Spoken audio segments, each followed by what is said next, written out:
Muy bien.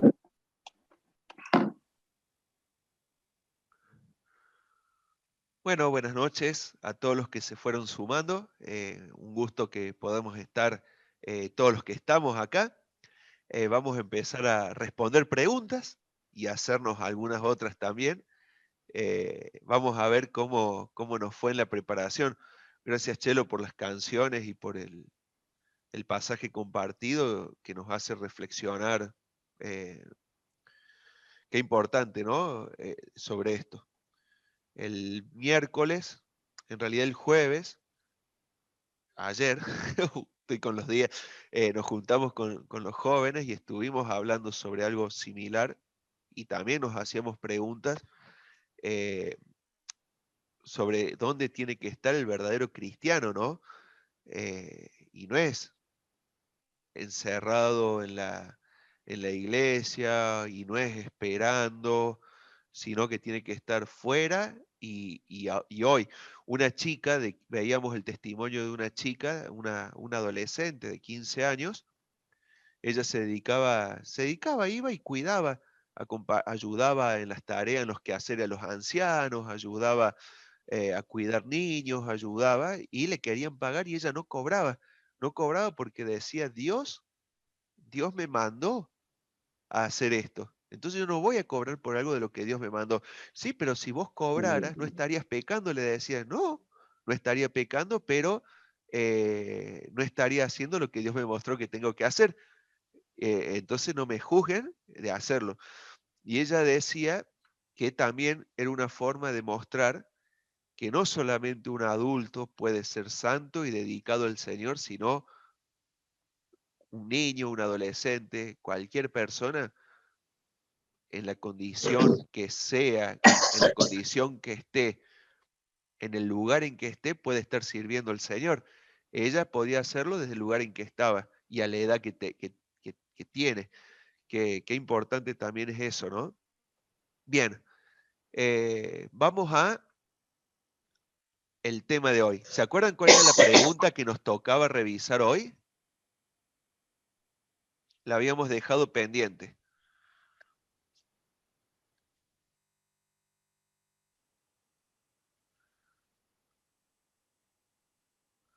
Pueden hablar, prendan el micrófono, acuérdense. Si Dios es bueno, ¿por qué permite la maldad? Si Dios es bueno, ¿por qué permite la maldad? Esa es la que tenemos. La 9 falta. Claro, esa es la 10. Hoy nos toca empezar por la 9. ¿Cuál es la 9? ¿La tienen? No sé cuál es. ¿Cambió el Dios del Viejo Testamento con el Nuevo Testamento? Ahí está. Ay, la tenemos al revés. Bien. La 9 es esa. ¿Cambió el Dios del Antiguo Testamento por el Dios del Nuevo Testamento? ¿Es otro Dios? ¿Qué piensan ustedes? Dios es el mismo. Es el mismo Dios. Es el mismo Dios. ¿Qué otra cosa podemos decir al respecto? Hebreos 13:8 dice, Jesucristo es el mismo, ayer, hoy y por los siglos. Bien. ¿Quién dice? ¿Cómo dice de nuevo? Hebreos 13:8. Sí. Jesucristo es el mismo, ayer, hoy y por los siglos. ¿Pero no era Jehová el Dios del Antiguo Testamento? ¿Jesucristo es el Dios del Nuevo Testamento? ¿Cómo es eso? Son una misma cosa. Claro. Dios y Eso ya el Padre Sí. Eso ya lo respondimos en otra pregunta. Pero fíjense qué notable, ¿no? Jesucristo es el mismo ayer, hoy y siempre. Dios es el mismo ayer, hoy y siempre. Jehová es el mismo ayer, hoy y siempre. Entonces es el mismo, ¿no? Y que no cambia. Pero ¿hay diferencias o no? Entre... Cambió el trato. Él no cambió, su carácter es inmutable. Lo que cambió es el trato con el hombre. O sea, Dios obró en el Antiguo Testamento de una manera y en el Nuevo de otra. Así que, y eso tiene que ver con las dispensaciones que hay en la Biblia, ¿no? Economía, quiere decir esa palabra de Dios, y que tiene que ver con la forma en que Dios utilizó muchos pactos que hizo en la historia bíblica, ¿no? Para establecer una relación con el hombre. Ahora, fíjense esto. ¿Cuál es el Dios más bueno? ¿El del Antiguo Testamento o el del Nuevo Testamento? Es el mismo. Y dale, Andrés, tenés con la misma pregunta una y otra vez. Pero, porque hay muchos que leen la Biblia o que escuchan de la Biblia y dicen, sí, pero el Dios del Antiguo Testamento destruyó Sodoma y Gomorra. El Dios del Antiguo Testamento mandó un diluvio que destruyó a toda la humanidad menos a 8 personas. El Dios del Antiguo Testamento hizo llover fuego del cielo y quemó a un montón de falsos profetas. El Dios del Antiguo Testamento, a un escogido de él, lo hizo comer por un pescado gigante. El Dios del Antiguo Testamento hizo, permitió que su pueblo escogido sea llevado cautivo y que muchos sean dispersos. Pero el Dios del Nuevo Testamento habla mucho sobre el amor, habla mucho sobre la misericordia, habla mucho sobre la gracia. Pero no me hallo la... Ahora, de ahí que sacan esta pregunta. ¿Es diferente el Dios del Antiguo Testamento al Dios del Nuevo Testamento? ¿Qué les podemos responder a una persona que dice eso? Tanto en el Antiguo Testamento como en el Nuevo Testamento hay abundantes escrituras que revelan de que Dios es un Dios de gracia, de misericordia y de amor, y también de justicia, ¿cierto? O sea, su carácter y aún su forma de actuar y proceder no ha cambiado ni en el Antiguo ni en el Nuevo Testamento. O sea, la ira y el enojo de Dios se revelaron en el Antiguo Testamento, pero en el Nuevo Testamento también, porque el Nuevo Testamento habla de un infierno eterno para el que no cree. O sea que también en el Nuevo Testamento hay juicio. Hay juicio para el que no cree, por supuesto. Es decir, aquel que se conforma a la voluntad de Dios en el Antiguo Testamento, hay gracia, hay amor y misericordia en el Antiguo Testamento. Y en el Nuevo Testamento igual. Para el que se conforma a la voluntad de Dios a través de Jesucristo, confiando y creyendo en Dios, hay amor, hay misericordia. Pero hay juicio para el que no cree también. Es decir, las mismas cosas que hay en el Antiguo Testamento se repiten en el Nuevo Testamento de una manera distinta, pero se repiten igual. Dios no cambia. Cambia, como dice Marcelo, su forma de vincularse o relacionarse con el hombre. Sus planes cambian, pero su carácter no cambia. Es exactamente el mismo.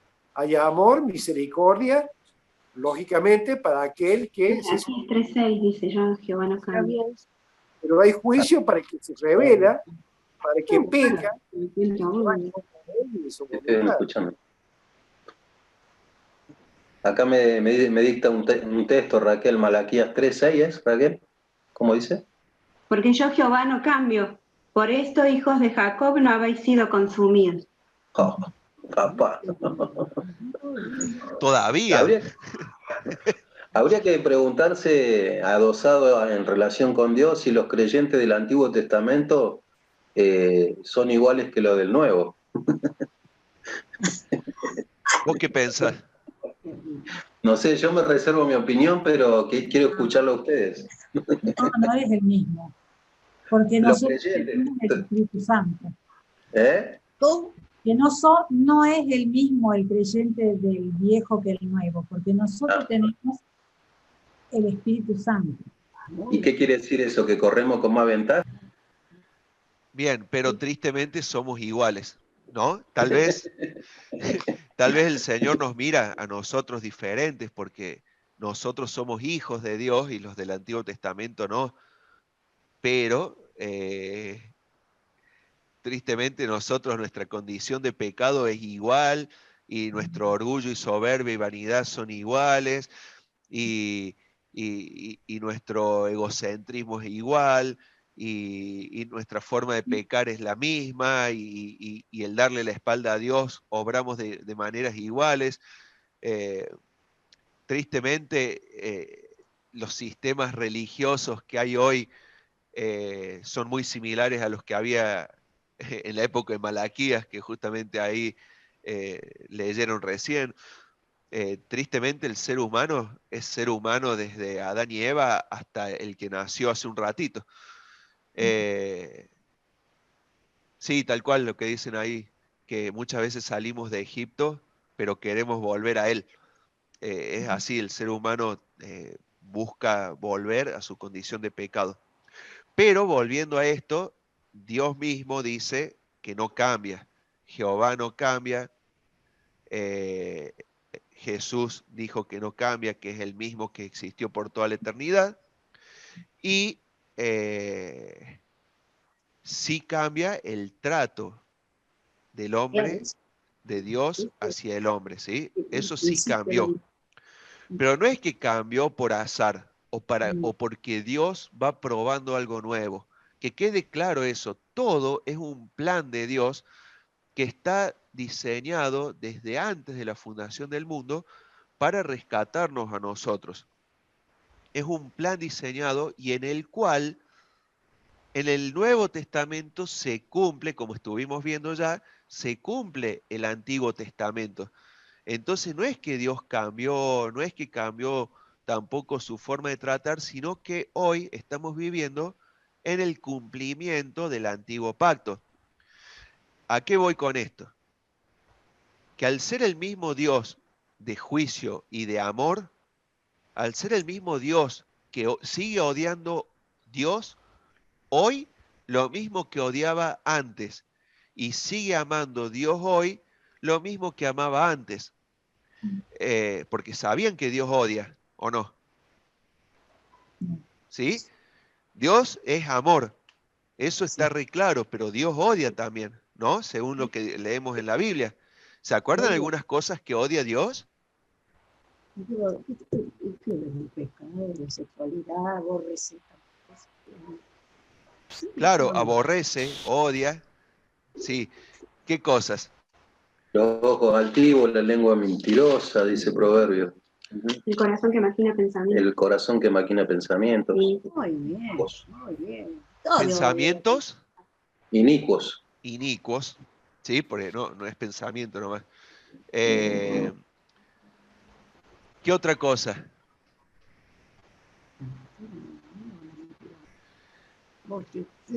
Ahí en Proverbios, el que, fíjense eso, a ver, leámoslo, vayamos ahí a 16, en adelante.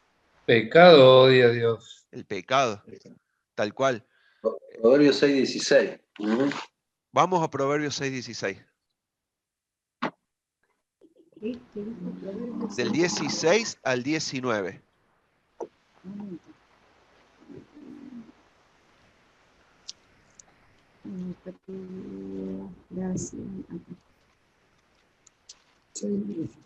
El que quiera, el que lo tenga, léalo por favor. Proverbios 6, del 16 al 19.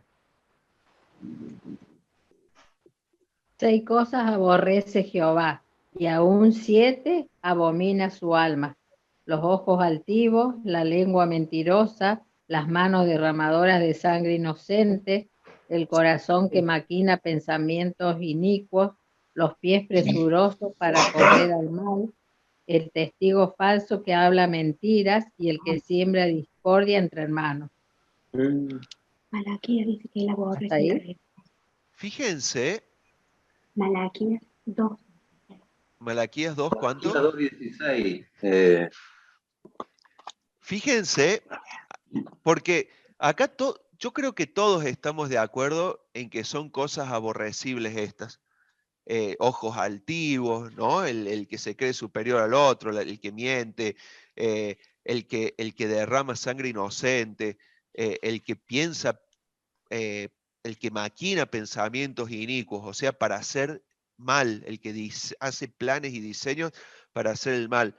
Los que hacen el mal, el testigo falso que miente. Pero fíjense, este último que menciona, el que siembra discordia entre hermanos. ¡Qué Chan, duro! dijera Liz. Chan. Sí, discordia, dis es de separar y cordia de corazón.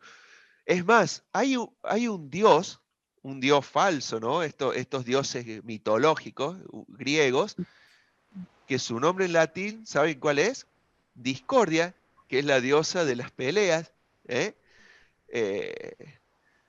Que hace discordia es dis de separar y cordia corazón, o sea, separar el corazón, hacer que se enojen personas unas con otras, o el otro conmigo. Eso es sembrar discordia, como si lo hiciéramos alguna vez. Eso abomina el Señor.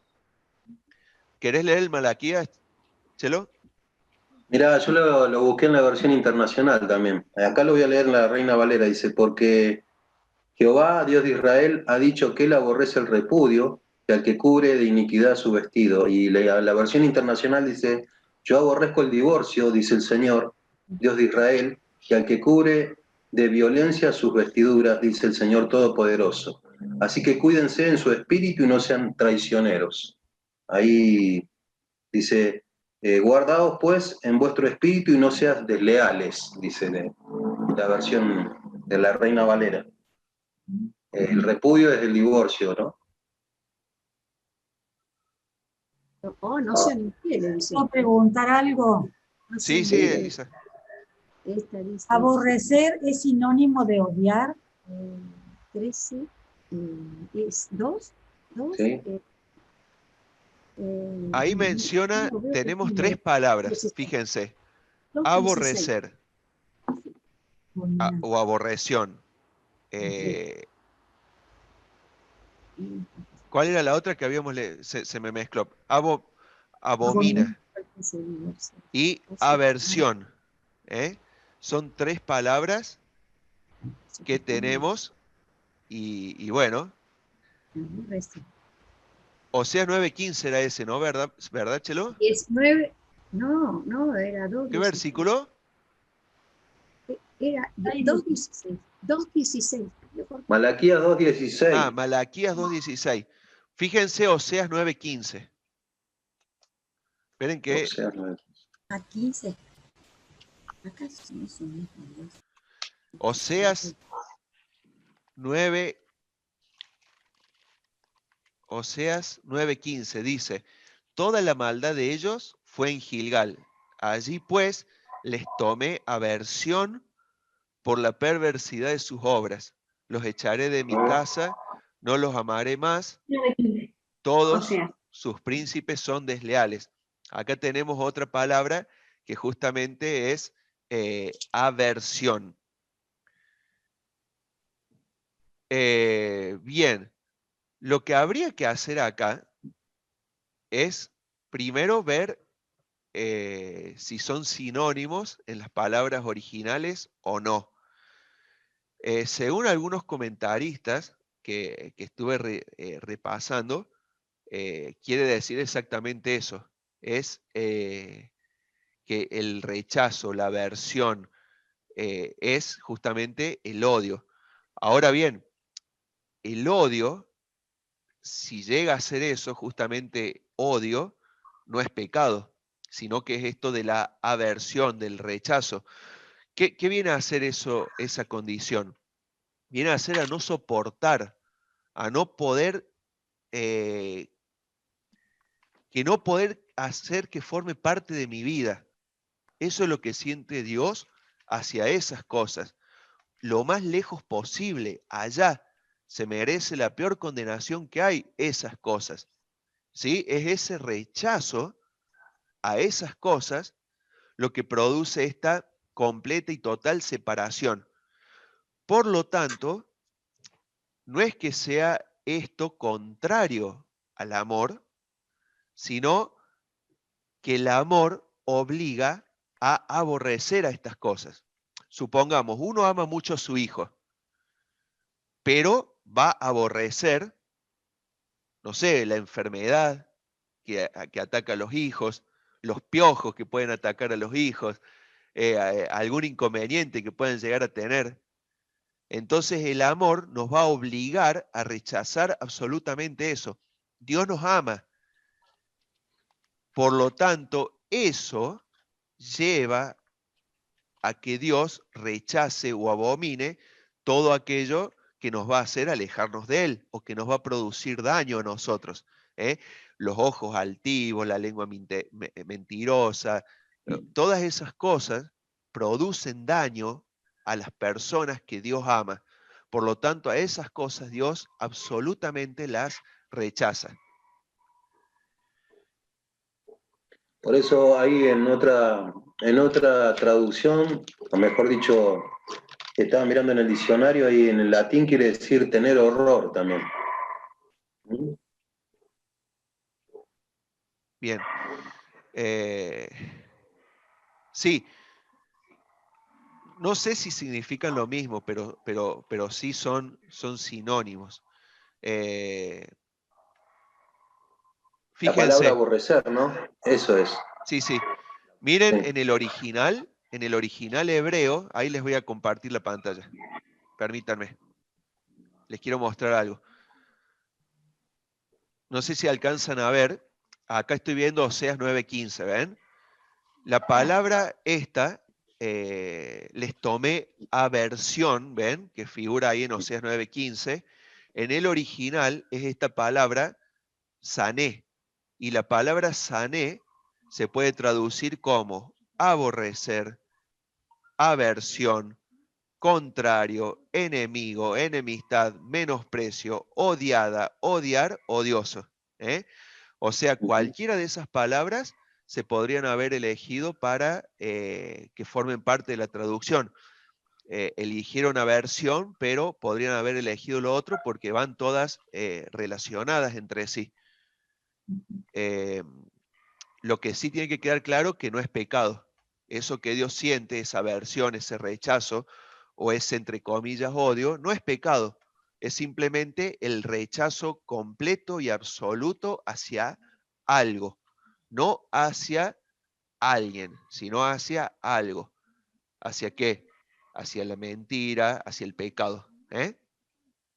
Hacia algo que no es santo tampoco. Pues también digo. ¿Cómo? Pienso, Hacia algo que no es santo, digo. Claro. yo pienso que, no sé si terminaste con eso, que odiar es lo contrario a amar. Odio es lo contrario a amor. Y Dios es amor. Y si es amor, es difícil que Dios, entre sus atributos, me parece que no está el odiar. O sea, no puede odiar Dios. Quizás sea más problema de traducciones eso.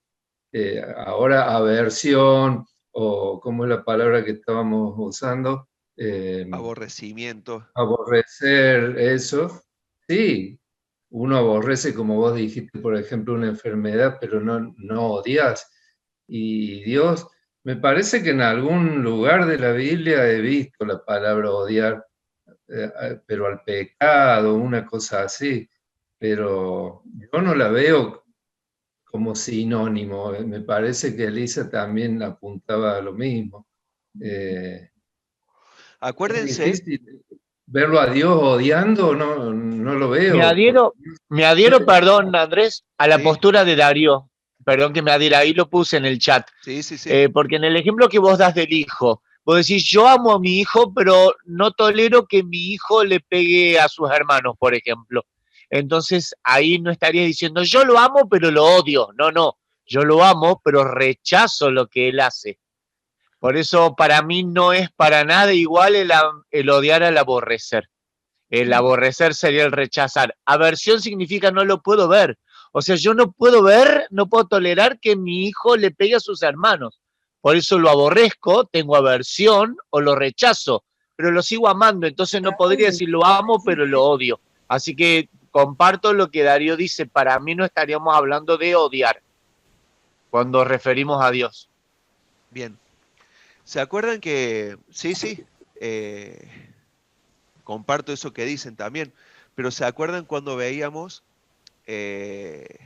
a Einstein? ¿Se acuerdan lo que le había respondido al profesor que veíamos en el video ese?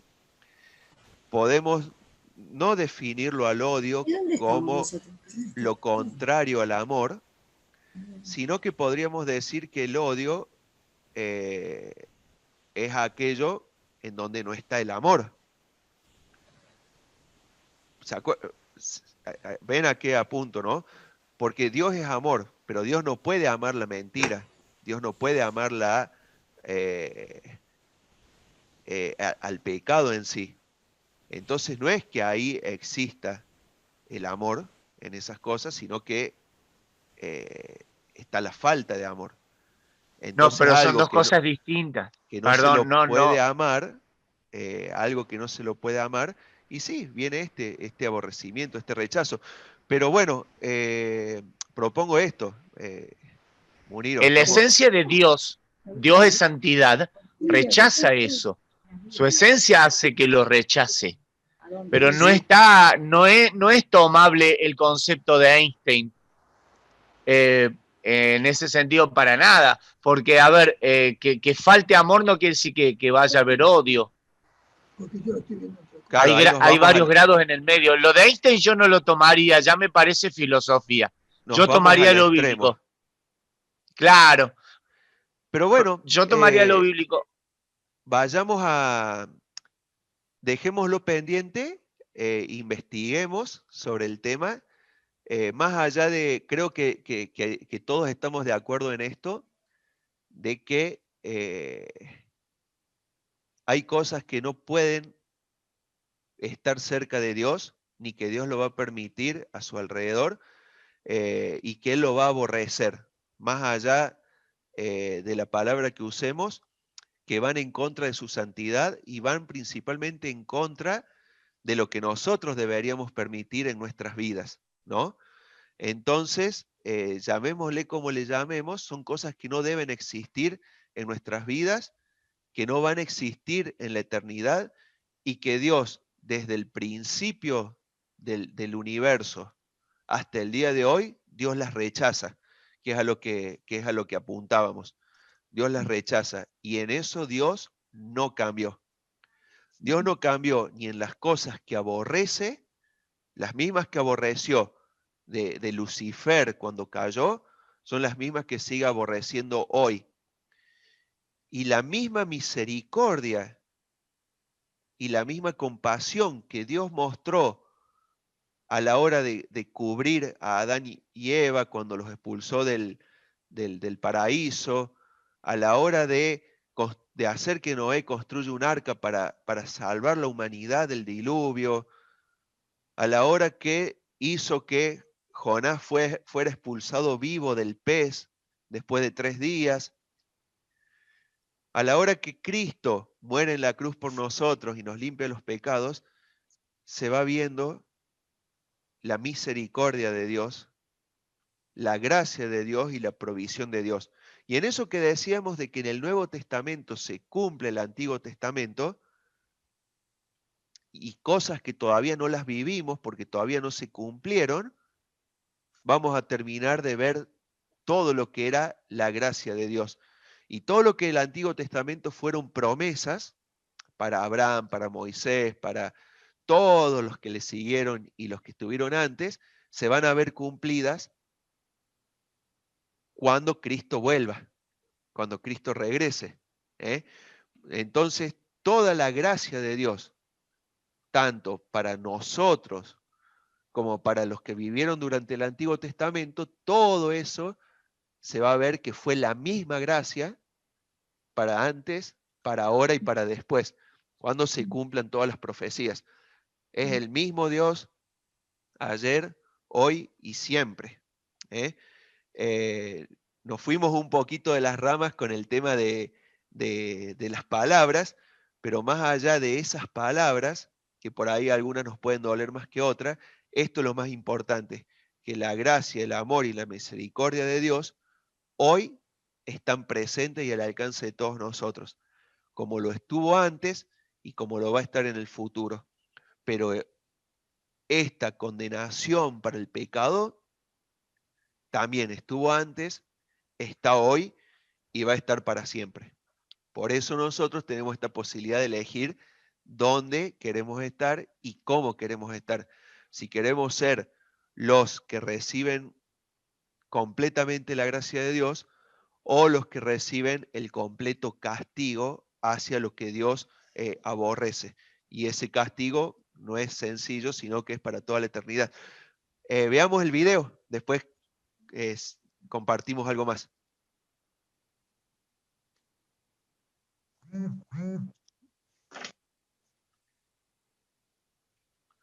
Ahí les comparto.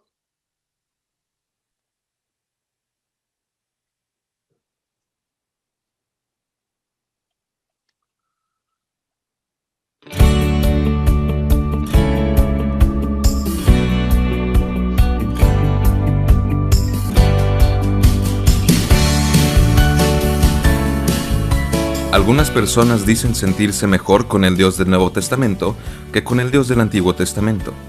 ¿Será que es un Dios distinto o que cambió de parecer? ¿Por qué parece tener más misericordia ahora que antes? Escuchemos la respuesta que nos da la palabra de Dios con el Dr. Jorge Salazar. En primer lugar, Dios es inmutable. La Biblia dice que Dios no cambia, de manera que Él es el mismo ayer, hoy y siempre. Entonces, ¿por qué parece tan implacable en el Antiguo Testamento y tan lleno de misericordia en el Nuevo?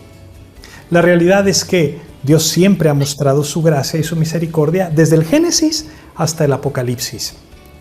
El problema es que siempre vemos el lado negativo de las cosas. Preferimos ver el vaso medio vacío en lugar de medio lleno.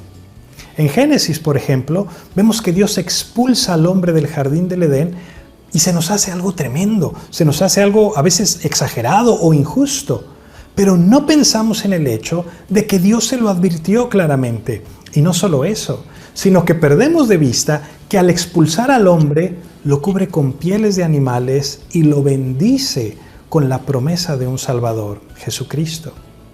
Mucha gente ve el diluvio como muestra de la ira de Dios, pero dejan de ver que después de advertirle 120 años que si no se arrepentían de su pecado, vendría un tremendo diluvio, a pesar de todo, Dios manda la construcción del arca de Noé como un claro ejemplo de su misericordia.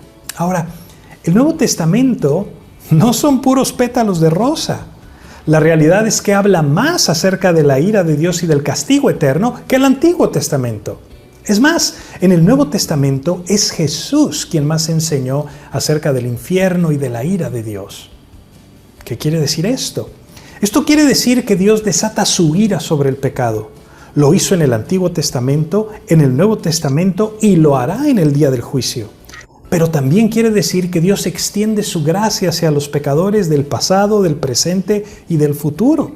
De manera que el día del juicio, quienes no estén reconciliados con Dios sufrirán el castigo eterno. Y quienes hayan sido justificados por su fe en Jesucristo experimentarán la gracia eterna. La verdadera pregunta que todos tenemos que hacernos es esta: ¿quiero pagar por el precio de mis pecados el día del juicio o prefiero reconciliarme con Dios mediante el sacrificio de Jesús? Que Dios te bendiga.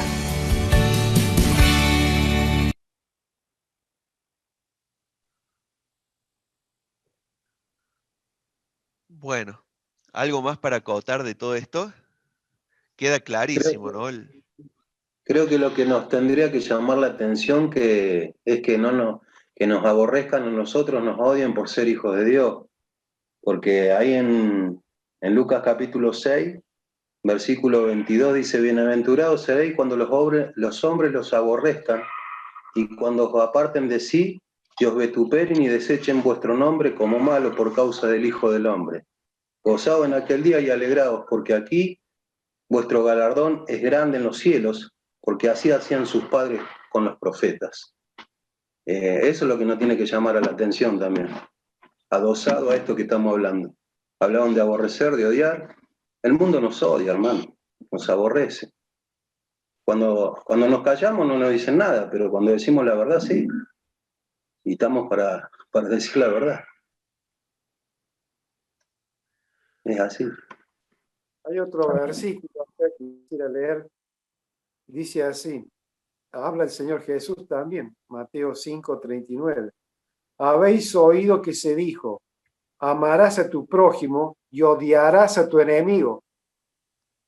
Pero yo os digo, amad a vuestros enemigos y orad por los que os persiguen, para que seáis hijos de vuestro Padre que está en los cielos. Es interesante este pasaje, porque el Señor dice, habéis oído que se dijo, amarás a tu prójimo y odiarás a tu enemigo. La ley judía no decía nada de esto.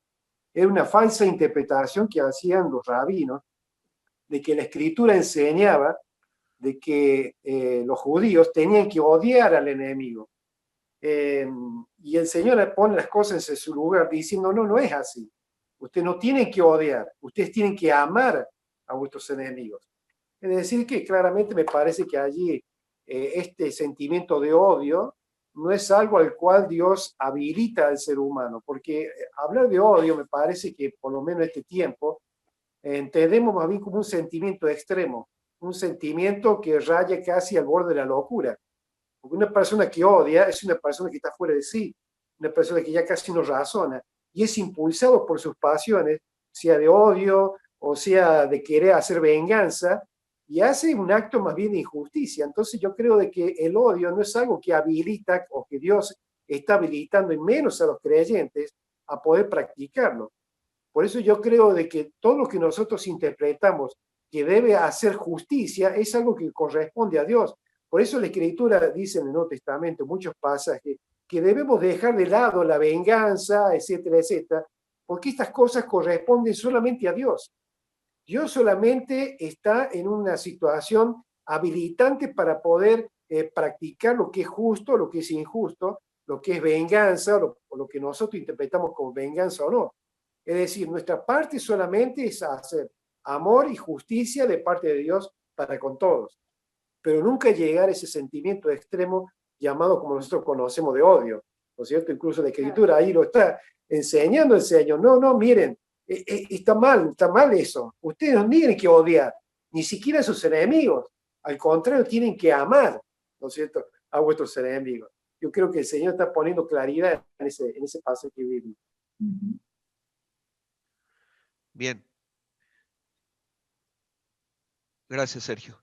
Ahí les pasé algunos versículos en los cuales se usa esa misma palabra sané, que se traduce como aborrecimiento, desprecio, así en diferentes pasajes, de las cosas que Dios aborrece, y ahí están la idolatría, aparte de las que ya mencionamos ahí en Proverbios 6, está la idolatría, el sacrificio de niños, que durante mucho tiempo el pueblo cananeo lo realizó, y hasta el día de hoy. Es más, hoy cuando se habla, justamente, cuando se habla del Halloween, de esta noche, la famosa noche de brujas, muchas de las prácticas o mucho de de todo esto viene de aquella época, ¿no?, en la que se derramaba sangre inocente, de las cuales Dios tanto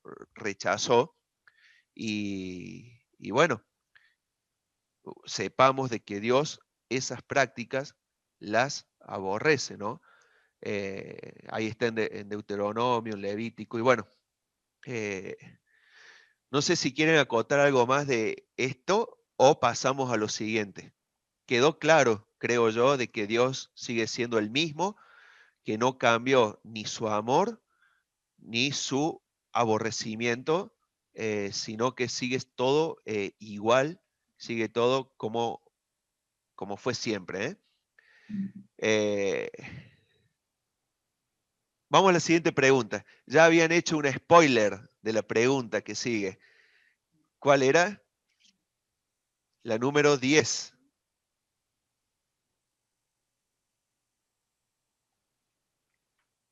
No veo, ¿cómo es? Oh, Va muy de la mano de lo que ya veníamos viendo también, pero son preguntas que siempre hacen las personas que no creen en Dios, como como desafiando, ¿no? Que dicen, ¿por qué un Dios Sí. tan bueno Sí. permite la maldad en el mundo? Ahí está. Sí. Si fuera un Dios bueno, no permitiría la maldad en el mundo. Si viene una persona y nos plantea eso, ¿qué le respondemos nosotros? A ver, ¿Te puedo leer Romanos 5:12? por favor. Por tanto, como el pecado entró en el mundo por un hombre y por el pecado la muerte, así también la muerte pasó a todos los hombres por cuanto todos pecaron. O sea que nosotros somos los causantes del mal, del pecado. Bien. Queda claro eso de que el pecado no lo puso Dios en el mundo, ¿no? ¿Se acuerdan que ya lo habíamos visto en una de las primeras preguntas? Dios no inventó el pecado, es simplemente que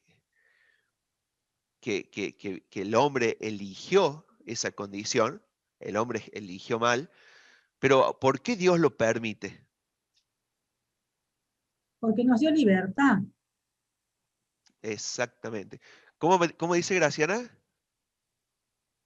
A mí me parece que si no conociéramos la verdad, la maldad, jamás aprenderíamos a ser buenas personas. Yo digo, tiene que haber tendría que haber, tenemos que conocer la verdad, la maldad, porque si no, es lo mismo, viste, cuando dice, no son del mundo, que tenemos que estar en el mundo. Si nos encerramos en una habitación, más vale que vamos a ser perfectos, pero al estar, lo bueno es estar con todos, compartir las cosas de ellos, pero entonces esto me parece lo mismo.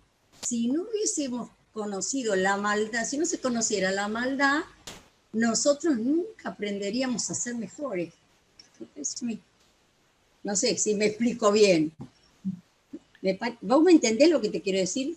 Si no hubiéramos conocido, no hubiera puesto la maldad, no aprenderíamos nunca a ser mejores. ¿Qué pasa? Es como tormenta, qué sé yo. No sé, yo lo veo así. Sí, estamos de acuerdo. ¿Alguien más quiere decir algo antes de escuchar el video? Yo creo que si Dios no permitiera la maldad, tendría que eliminarnos a todos primero. Directamente. Sí. Lo que pasa es que Dios nos dio libre albedrío y ahí es Eso. donde el hombre falló y Claro. vino la maldad. Claro. Que si Dios nos hubiera hecho como los animales, encerrados ahí, no seríamos ni buenos ni malos, actuaríamos por instinto. Entonces, así conocemos la maldad y hacemos la maldad. Tenemos que convivir con ellos. Lo mismo. Bien. Pero no respondemos todavía la pregunta, ¿no? Ya estamos como los chicos, que uno le dice, ¿cuánto es 1 más 1? Y empieza, mi mamá tenía un perro que tuvo 2 cachorritos, pero yo pregunté 1 más 1, no te estoy... Estamos diciendo de dónde viene la maldad. Y estamos Bueno, ahí ya totalmente... respondieron.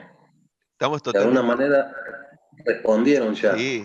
Pero si no hubiera maldad, el hombre tampoco pudiera experimentar la gracia de Dios, porque el hecho de tener una naturaleza pecaminosa y que el pecado lo lleva a la muerte y a la destrucción, no solamente espiritual, sino física, Dios también, dentro de ese contexto, le da al pecador la oportunidad de que se arrepienta. Porque ¿de qué se tiene que arrepentir? De su maldad. O sea, entonces creo que dentro de... Vos hablaste del plan de Dios hace un rato, y creo que dentro de ese gran plan de Dios está el hecho de que Dios, en su sabiduría, permitió todas estas cosas. Y no porque Él lo creó al pecado, sino porque está, como dijeron bien mis hermanas, en la naturaleza humana. Desde el huerto del Edén venimos arrastrando esa herencia de maldad. Sí, tal cual. lo bueno de todo esto es que nosotros sabemos de que si bien Dios permite hoy la maldad en el mundo, no va a ser para siempre, sino que es temporal. Y hay algo muy claro, que para lograr el propósito de Dios, lograr el propósito que Dios tiene de formar un único pueblo que le adore para siempre, que le obedezca para siempre, que sea santo, la única forma es que esa gente que forme ese pueblo esté con Dios por voluntad propia. ¿Sí? ¿Qué viene a hacer esta tierra o este mundo? Una especie de filtro. El mundo va filtrando. ¿Filtrando qué? Y bueno, el que quiere adorar a Dios para siempre del que no quiere adorarlo.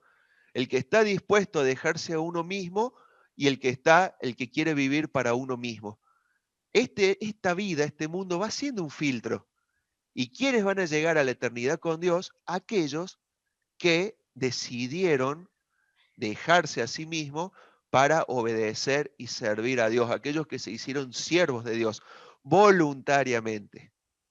¿Por qué un Dios bueno permite la maldad? Y la permite para justamente que le adoren personas que no quieran vivir en pecado, que voluntariamente decidan no pecar, que voluntariamente decidan obedecer, que voluntariamente decidan servir. Y los que voluntariamente nos acercamos a Dios, Él nos recibe y vamos a vivir por siempre. Dios a nadie lleva obligatoriamente al cielo. A nadie va a entrar a su corazón. El enemigo sí entra forzadamente a los corazones de algunas personas. Hasta ahí nomás, ¿no? Lo tienen que invitar. Pero Dios no va a obligar a nadie a ser salvo. Dios no va a torcer la voluntad de absolutamente nadie. Sí nos va a dar las oportunidades necesarias para que le conozcamos y nos entreguemos. Pero es la voluntad de la persona de pecar, de no pecar, de creer en Dios, de no creer, de hacerse siervo, de no hacerse. ¿Sí? ¿Qué es lo que mencionaban recién? El libre albedrío y todo eso.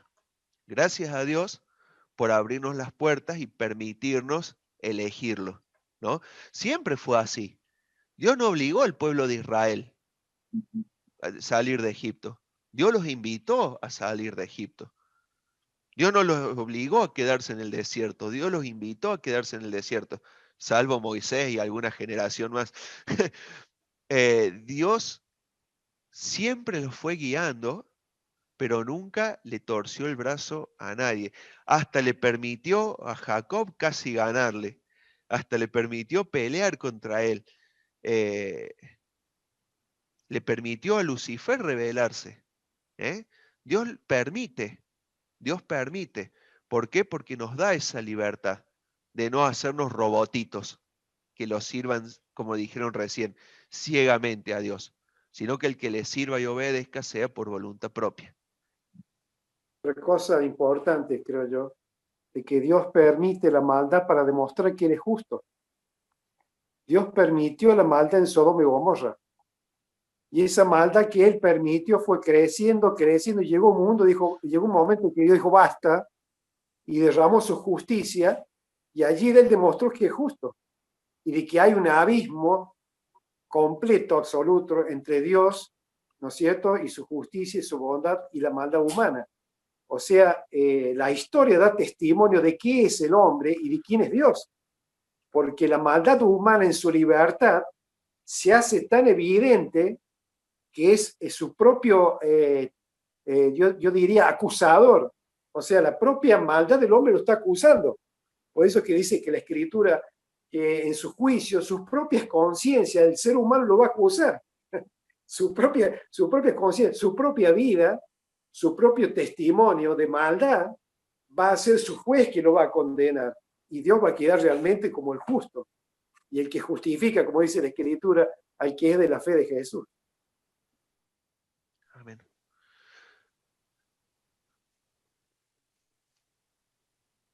Bien.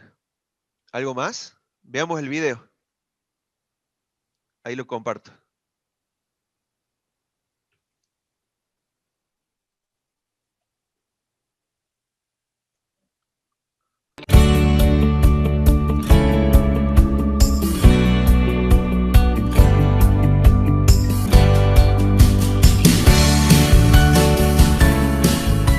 Todos hemos experimentado la maldad y la interrogante común es, ¿por qué un Dios bueno permite la maldad en el mundo? Escuchemos la respuesta con el Dr. Jorge Salazar. Primero tenemos que aclarar que la maldad entró al mundo por culpa del hombre. Romanos 5:12 dice que el pecado entró al mundo por culpa del hombre y con el pecado la muerte. Obviamente la maldad. De manera que no podemos culpar a Dios por la maldad que hay en el mundo, sino al mismo hombre quien en su rebeldía hacia Dios prefiere hacer lo malo antes que obedecer y honrar a Dios. Ahora, ¿por qué Dios lo permite? Sencillamente porque nos ha dado la libertad de escoger hacer lo bueno o hacer lo malo. Nosotros no somos títeres de Dios y Él no va a forzar nunca nuestra mano. Sin embargo, Dios ha prometido un día terminar con la maldad y traer a los perversos a juicio. De hecho, el Salmo 7:11 dice que Dios está airado contra el malvado todos los días. La única razón por la que los malvados no son exterminados de la faz de la tierra es porque Dios es un Dios paciente, que les da la oportunidad de arrepentirse de su maldad y, al reconciliarse con Él, vivir una nueva naturaleza, la naturaleza de Cristo. Si quieres más información, te recomiendo que leas el Salmo 37. Seguro será de gran bendición. Que Dios te bendiga.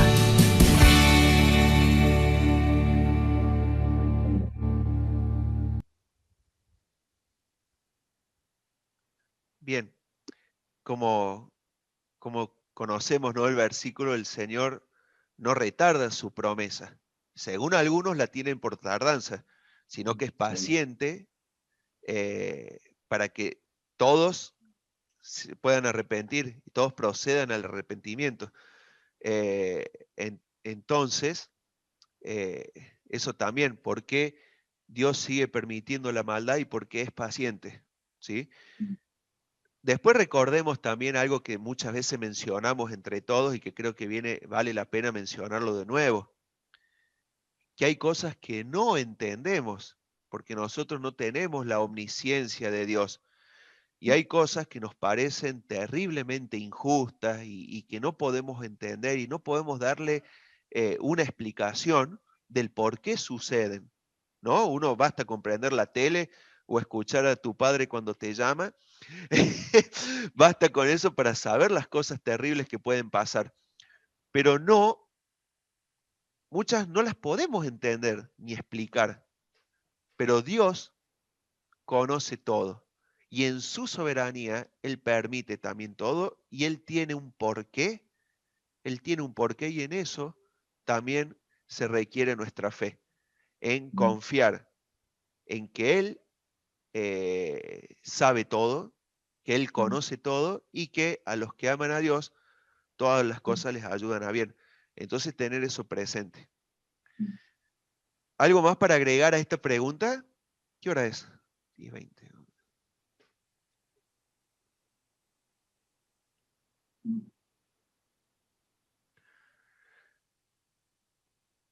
Vio, doña Elisa, que citaron justo el pasaje que usted había dado, ¿no? Sí. ¿Cuál es el salmo que citó recién? 37. ¿Lo tienen ahí? Sí, yo lo tengo. Bien. ¿Querés leerlo? Es largo, ¿eh?